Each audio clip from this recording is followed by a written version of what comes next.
So today we will discuss about sexual reproduction in Oedogonium. Sexual reproduction in Oedogonium is oogamous type. Female sex organ is oogonium. Female sex organ को हम oogonium कहते हैं. Male sex organ जो है वो antheridium है. जो sexual reproduction है, it occurs in filaments growing in quiet water after certain period of active vegetative growth. तो active vegetative growth के बाद वो grow करते हैं. The external conditions which favor the process of sexual reproduction are high pH and deficiency of nitrogen. High pH and deficiency of nitrogen in water. So ये जो conditions हैं ये favor करती हैं sexual reproduction को कि pH alkaline हो जाए, nitrogen की deficiency हो जाए पानी में, तब वो सेक्सुअल रिप्रोडक्शन में चला जाता है. अदरवाइज वो एसेक्सुअल रिप्रोडक्शन में रिप्रोड्यूस करता है. एसेक्सुअल में भी हम लोगों ने डिस्कस किया था कि जब कार्बन की कंसंट्रेशन, कार्बन डाइऑक्साइड की कंसंट्रेशन ज्यादा हो तब वो एसेक्सुअली रिप्रोड्यूस करते हैं. When we talk about sexual reproduction in case of algae, that is Oedogonium, then there are two type of species. First is Macrandrus species and another one is Nenandrus species. Macrandrus species में है कि यहाँ पे in this case male and female filaments they are morphologically similar. वो एक दूसरे के जैसे होंगे. जैसा प्लांट हमने देखा हुआ है प्लांट बॉडी कि अनब्रांच्ड है, मल्टी सेलुलर है, लॉन्ग है, फिलामेंटल स्ट्रक्चर है, तो मेल और फीमेल जो है वो सेम टाइप के फिलामेंट्स रिप्रेजेंट करते हैं. Antheridia they are born on normal filaments. Macrandrus species is of two types. Monoecious species and dioecious species. Monoecious means कि जो Antheridia and Oogonia है, they are developed on the same filament. वो same filament पे develop करेंगे. लेकिन अगर dioecious species है तो इस केस में Antheridia and Oogonia जो है, they are born on different filament. तो वो different filament पे born करते हैं.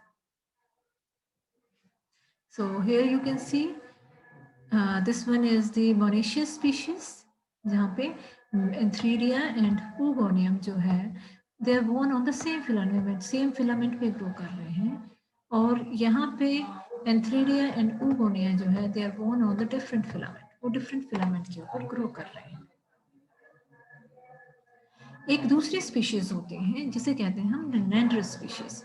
Nenandrus species जो है ये dioecious है and it exhibit dimorphism. Means कि जो मेल और फीमेल फिलामेंट है वो एक दूसरे से मॉर्फोलॉजिकली डिफरेंट है. उनकी मॉर्फोलॉजी ही डिफरेंट होती है. एंथ्रीडिया जो है ये एक स्मॉल फिलामेंट में ग्रो करता है, फ्यू सेल फिलामेंट होता है जिसको कहते हैं नेनेंड्रियम और ड्वार्फ मेल. तो जो नेनेंड्रियम एंड ड्वार्फ मेल है ये करेक्टरिस्टिक फीचर होता है नेनेंड्रस स्पीशीज का. इन नेनेंड्रियम में ही एंथ्रीडिया बॉर्न करते हैं. So which is produced by the germination of androspore. So androspore is produced inside androsporangia. Androspore जो है वो androsporangia के अंदर प्रोड्यूस करता है. Kinds of Nenandrus species इसमें आ जाता है Gynandrosporus and Idioandrosporus. So Gynandrosporus में क्या है कि both Oogonia and Androsporangia they are born on same filament. वो same filament के ऊपर born करते हैं. लेकिन Idioandrosporus में Oogonia and Androsporangia they are born on separate filament. वो separate filament के ऊपर grow करते हैं.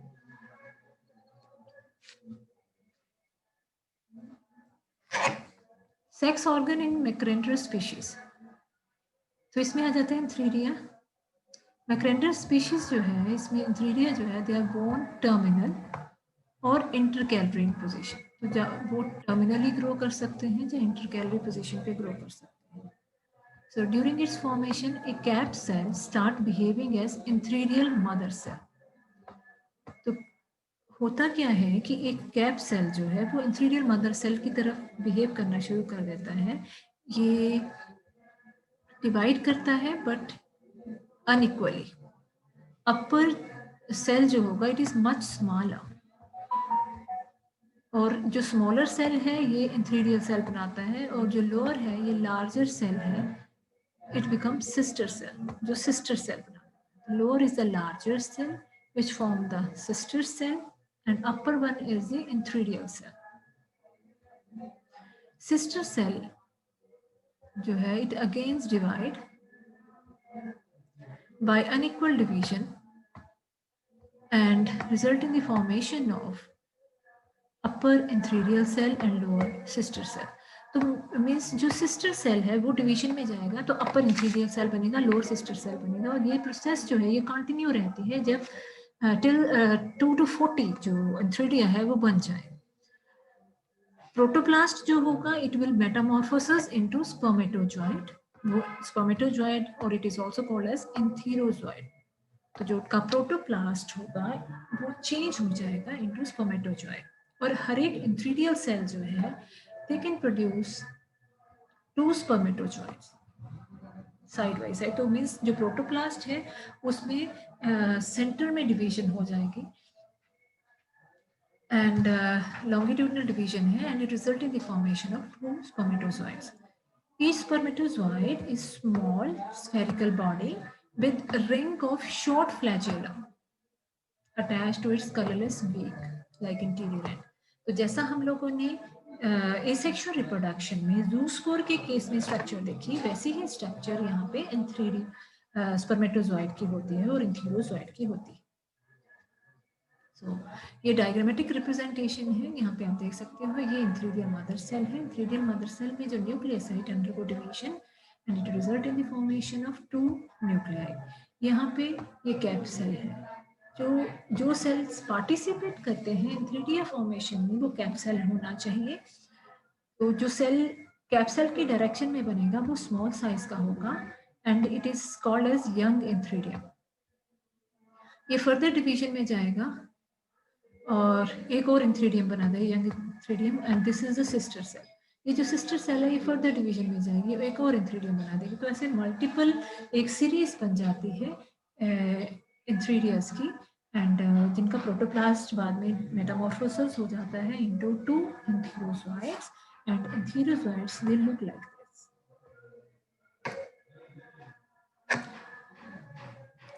Now next is oogonia। तो मैक्रेंटर स्पीशीज में जो oogonia होते हैं ये टर्मिनल पोजीशन पे भी हो सकता है और इंटरकैलरी पोजीशन पे भी हो सकता है। It develops from an actively growing cap cell. तो ये भी कैप्सेल से डिवेलप करता है जिसको oogonia मदर सेल कहा जाता है। जो oogonia मदर सेल है it divides transversely into an upper cap cell and the lower basal cell. तो oogonia मदर सेल जो है ये ट्रांसवर्सली डिवाइड करती है into upper cap cell and lower basal cell. Upper cap cell जो है it is rich in cytoplasm and become large spherical और ellipsoidal. तो जो कैप सेल होगा वो लार्ज कर जाएगा, उसमें साइटोप्लाज्म भी ज्यादा होगा, इट बिकम लार्ज स्फेरिकल एलिप्सॉइडल, और वही oogonia बनाएगा। तो हमने देखा कि जो एंथ्रीडियम बनाते हैं वो स्मॉल साइज के ही रहते हैं, होता कैप सेल ही है लेकिन उसका साइज जो है वो स्मॉल रहता है। लेकिन जो oogonia बनाना हो तो इसका साइज जो है वो इनलार्ज कर जाता है। जो लोअर सेल होते हैं दे बिकम सपोर्टिंग सेल्स और सफल्ट्री सेल्स। प्रोटोप्लाज्म ऑफ oogonia जो है ये ट्रांसफर कर जाएगा एग में, which is also called as oosphere. The mature oogonia is large, spherical or ellipsoidal cell, and it wears one or more caps at its interior end. तो अपने interior end पे इसमें caps present होती हैं। अगर हम oogonia की बात करें तो oogonia जो है ये एक सिंगल एग इनक्लोज करता है, इसमें रिजर्व फूड मटेरियल प्रेजेंट होता है, ये ग्रीन कलर का होता है क्योंकि इसमें क्लोरोप्लास्ट प्रेजेंट है। एग जो है it has large nucleus, here you can see large nucleus which is located centrally but move towards periphery just below the opening of oogonial wall before fertilization. सो जहाँ पे रिसेप्टिव सपोर्ट होगा ये उस direction में चला जाएगा. So oogonia open towards the distal end on by one side by means of transverse slit. तो यहाँ पे एक transverse slit के थ्रू ये open कर जाएगा. So the egg contract at the opening from the oogonial wall forming receptive spot. और वहीं पे जहाँ पे receptive spot होगा वहाँ से ये म्यूसिलेज जो है, म्यूसिलेज का ड्रॉप जो है वो सिक्रीट करेगा एंड टू अट्रैक्ट स्पर्मेटोजोइड्स. स्पर्मेटोजोइड्स को अट्रैक्ट करने के लिए वो ओगोनियल कुछ कंटेंट जो है साइटोप्लाज्म का वो एक्सक्रीट आउट करता है. अब है नेनेंड्रस स्पीशीज. ये तो हमने देखा कि मैक्रेंड्रस स्पीशीज में ऐसे इंथ्रिडियन ओगोनियम बनते हैं. अब आ जाती है बात नेनेंड्रस की. नेनेंड्रस कैसे डिफरेंट है मैक्रेंड्रस स्पीशीज से? तो ओगोनियम की जो स्ट्रक्चर पोजीशन होती है नेनेंड्रस स्पीशीज की वो मैक्रेंड्रस की तरह ही है. तो इसके बारे में हम ऑलरेडी डिस्कस कर चुके हैं कि ओगोनियम की डेवलपमेंट कैसे होती है, कैसे एक कैप सेल जो है वो डिवीजन में जाएगा और उसमें भी जो अपर सेल है वो एनलार्ज करके ओगोनियम बना देगा. यहाँ पे नई टर्म आ गई है एंड्रोस्पोरेंजिया. एंड्रोस्पोरेंजिया जो है they are produced by repeated transverse division of an ordinary vegetative cell. तो जो ऑर्डिनरी वेजिटेटिव सेल है वो ट्रांसवर्स डिवीजन में जाता है और वो एंड्रोस्पोरेंजिया बना देता है. हर एक एंड्रोस्पोरेंजियम जो है it is a modified flat discoid cell. तो ये एक डिस्क लाइक सेल होता है. It resemble antheridium of macrandrous species. तो यहाँ पे एंड्रोस्पोरेंजिया जो है वो एंथ्रीडियम की तरह रिजेंबल करता है. And the protoplasm of androsporangium it metamorphose into androspore. तो जो एंड्रोस्पोरेंजियम के अंदर है वो एंड्रोस्पोर बनाएंगे. स्ट्रक्चर सेम है एंथ्रीडियम जैसी, लेकिन एंथ्रीडियम की तरह ये स्पर्मेटोजोइड्स नहीं बनाते हैं, ये एंड्रोस्पोर बनाते हैं. अब देखें कि एंड्रोस्पोर क्या करता है. जो एंड्रोस्पोर है ये एंड्रोस्पोरेंजियम में बनेगा, एंड्रोस्पोम लिबरेट कर जाएगा एंड जब लिबरेशन होती है तो जनरली इनके अराउंड वेसिकल होता है और वो वेसिकल ग्रेजुअली डिसअपेयर कर जाता है. फिर ये नेक्ड स्ट्रक्चर होती है. सो एंड्रोस्पोर जो है ये जूस्पोर की जैसा ही होगा, small spherical flagellated motile structure and it is yellow in colour may be because of the reserve material. तो ये वाटर में स्विम करते हैं कुछ ड्यूरेशन के लिए, उसके बाद सेटल डाउन कर जाते हैं. अब कहाँ पे सेटल डाउन करते हैं? They settle down on the wall of oogonium. तो या तो वो ओगोनियम की वॉल के ऊपर सेटल डाउन कर जाएंगे, तो ये एक पॉसिबिलिटी है. So this is the first possibility that they can either settle down on the wall of oogonium, और अगर ओगोनियम की वॉल के ऊपर सेटल डाउन नहीं हुए तो सपोर्टिंग सेल के ऊपर और सफलेटरी सेल के ऊपर, जो उसका नेबरिंग सेल है उसके ऊपर सेटल डाउन कर जाए. तो एंड्रोस्पोर फिर से जर्मिनेशन में जाता है. जर्मिनेशन कहाँ पे जाएगा? ओगोनियम की वॉल के ऊपर और एडजेसेंट सेल की वॉल के ऊपर. Each androspore then secrete its own cell wall. तो पहले बेसिकल के जो है उसे कवर करता है, फिर वो नेक्ड हो जाते हैं, फिर वो अपने अराउंड सेल वॉल डेवलप कर जाते हैं. सेल वॉल डेवलप करने के बाद जब वो सेटल डाउन करते हैं फिर दे germinate and they give rise to a small filament which is called nenandrium or dwarf male. अब एंड्रोस्पोर जर्मिनेट करके उन्होंने नेनेंड्रियम बना दिया है. नेनेंड्रियम जो है ये कैसा होता है? ये एक स्मॉल फ्यू सेल फिलामेंट है which is produced by the germination of androspore on the wall of oogonium और सपोर्टिंग सेल. तो जो सपोर्टिंग सेल है, जो वॉल ऑफ ओगोनियम है, वहां पे ये ग्रो करते हैं. It has a vessel long sterile stock cell which has a disc-like or finger-like holdfast to get it self-attached. So there are 1 to 2 small cells at the apex of the basal stalk. So basal stalk के ऊपर, apex के ऊपर इसमें 1 to 2 small cells होते हैं in a meningeal which behave as antheridium. Each antheridium produces 1 or 2 antherozoid. तो जो antheridium है ये प्रोड्यूस करेगा antherozoid और जिसे कह देते हैं spermatozoid. It is disposed one above the other. They are liberated either by disorganization of antheridial cell or by a lid. तो ये जो लिबरेशन है इनका, या तो ये लिड के थ्रू हो जाएगा या फिर एंथेरिडियल सेल के डिसइंटीग्रेशन के बाद, डिसऑर्गेनाइजेशन के बाद. यहाँ पे आप देख सकते हो ये जो स्ट्रक्चर बने हैं यहाँ पे, ये एंड्रोस्पोरेंजिया है. एंड्रोस्पोरेंजिया, इसके अंदर एंड्रोस्पोर्स होंगे जो रिलीज हो जा रहे हैं. यहाँ पे आप देख सकते हो कि वो रिलीज हो गए हैं और रिलीज होने के बाद ये कहीं पे भी सेटल डाउन हो सकते हैं, इधर यहाँ पे और यहाँ पे. जब ये सेटल डाउन होंगे तो ये जर्मिनेशन में जाएंगे और जर्मिनेट करके एक स्मॉल डवार्फ स्ट्रक्चर बनाते हैं जिसे हम डवार्फ मेल कहते हैं. यहाँ पे आप देख सकते हो दिस इज डवार्फ मेल. तो एक ही प्लांट, एक ही फिलामेंट के ऊपर मल्टीपल डवार्फ मेल्स जो है वो ग्रो कर सकते हैं.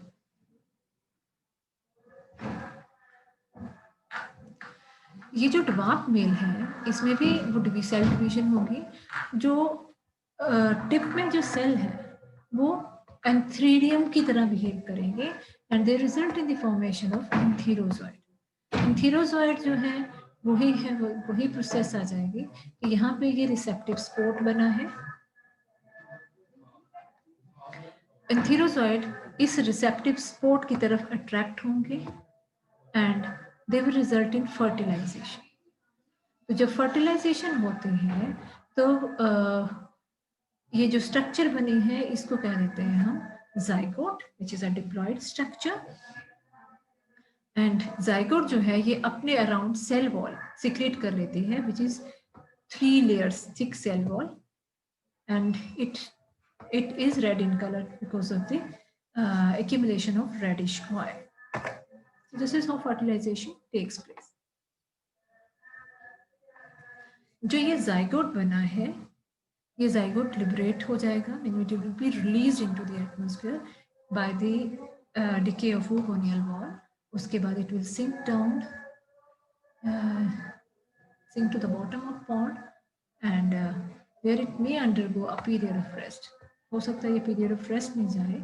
उसके बाद जो डिप्लॉयड न्यूक्लियस है ये म्योसिस में डिवाइड करेगा. This is a diploid nucleus, it undergo meiosis and it result in the formation of 4 cells. Protoplast, it loses its red color and it turns green. It is followed by protoplasmic cleavage. तो protoplasmic cleavage हो जाएगा, which result in the formation of 4 uninucleate haploid protoplasmic pieces. तो इससे protoplasmic pieces बन जाएंगे 4. These pieces migrate to a delicate mucilaginous vesicle where they differentiate into multiflagellate meiospore. तो ये जो पीसेस हैं मीन्स एक जाइगोट के अंदर से जो स्ट्रक्चर रिलीज हो रही है उसको हम कह देंगे मियोजूस्पोर. ये जो जूस्पोर्स हैं ये डिसइंटीग्रेट, उसके वॉल जब डिसइंटीग्रेट कर जाएगी, वेसिकल ब्रेक कर जाएगा तो वो रिलीज हो जाएंगे इनटू वाटर एंड ये थोड़ी देर के लिए स्विम करते हैं and then they will undergo germination and result in the formation of vegetative filament. So this is the life cycle of Nenandrous species. बाकी सारी चीजें सेम है कि इसमें एसेक्सुअल रिप्रोडक्शन ऐसे होती है. सेक्सुअल रिप्रोडक्शन के केस में, वैसे केस में एंड्रोस्पोर बनते हैं. एंड्रोस्पोर जर्मिनेट करके ड्वार्फ मेल बनाते हैं। ड्वार्फ मेल से इंथीरोजॉइड बनता है। इंथीरोजॉइड से जो इंथीरोजॉइड है ये स्विम करके फीमेल सेल दैट इज ओवोनियम उसको अप्रोच करता है, वहाँ पे फर्टिलाइजेशन होती है, जाइगोट बनती है, and then it ultimately result in the formation of vegetative filament. The same process is there in case of Macrandrus species. इसमें भी वैसे ही है, एसेक्सुअल रिप्रोडक्शन जूस्पोर के थ्रू ही हो रही है। सेक्सुअल रिप्रोडक्शन के केस में यहाँ पे इंथ्रीडिया एंड ओवोनिया होंगे। इंथ्रीडिया जो है इंथीरोजॉइड बना देगा, ओवोनियम से अब ओवोनियम बन जाएगा, अवम होगा जिसके अंदर एग होगा। ये इसमें रिसेप्टिव स्पोर्ट होगा जो कीमोटैक्टिकली इंथीरोजॉइड को अपनी ओर अट्रैक्ट करेगा, फर्टिलाइजेशन होगी, जाइगोट बनेगा, वैसे ही मियोजोस्पोर बन के और ये वेजिटेटिव स्ट्रक्चर दे देगा। Thank you.